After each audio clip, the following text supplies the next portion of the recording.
This particular Bible was published in 1905.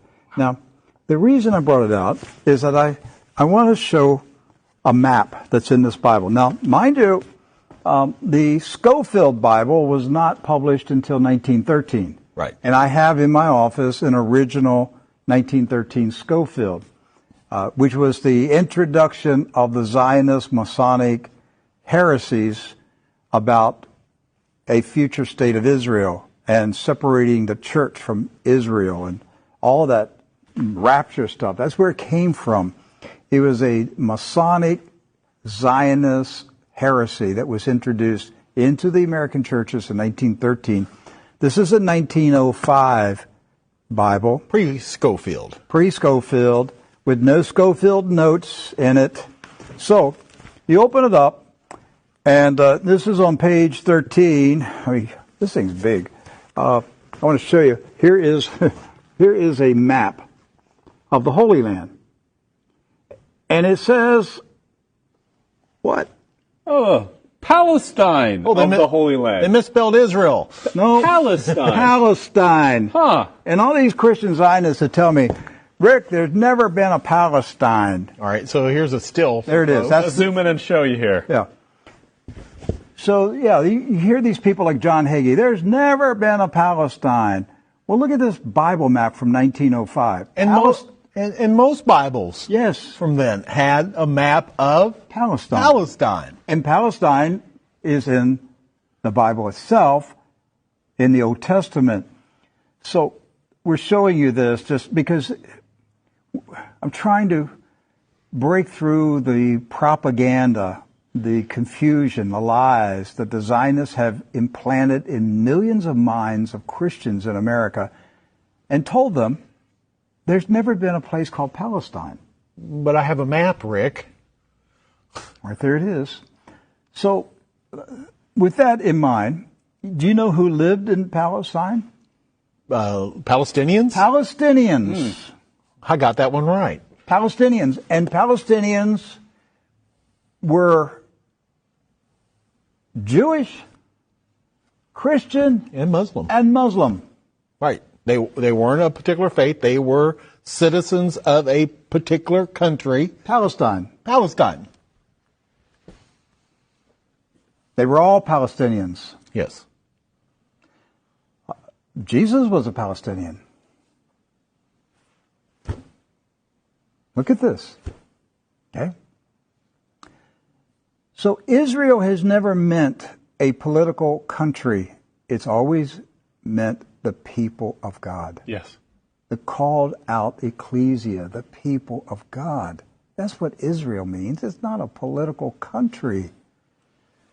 With that in mind, we're going to show you some of the scenes of the violence that's taking place in Palestine this week, because here's what's happened following the 1917 Jewish Bolshevik Revolution in Russia, where the Jewish Bolsheviks went in and slaughtered the Romanov families in a satanic ritual, imposed communism on Russia, killed hundreds of thousands, literally millions of Christians, hundreds of thousands of Christian Orthodox pastors, and burned their churches, and just a horrible attack on the Russian church in 1917 and afterwards. Then they began to infiltrate Palestine in the 1920s and the 30s. In the 1930s, there was a congressman in Texas, Lyndon B. Johnson, and he was smuggling guns and rockets and grenades from Texas to Palestine, putting them in the hands of the Jewish communist terrorists that were infiltrating Palestine. There was no Israel, no state of Israel. It was Palestine. And they crow about that. That's not a conspiracy theory. That's right from the Lyndon B. Johnson Library. The crates were marked Texas grapefruits. The grenades, they were shipped as Texas grapefruits. The same grapefruits that blew up the King David Hotel. Right. So to the 1920s, the 30s, and into the 40s, the European Ashkenazis invaded Palestine, infiltrated. The Arabs, Christian, Muslim, and Jewish, all Palestinians, were alarmed by the arrival of the communist Ashkenazis from Europe. The so-called Jewish settlers were killing. They killed the Jewish residents of Palestine. Yes. Do you understand that? They killed the Jews who lived in Palestine. They killed Christians. They killed Muslims.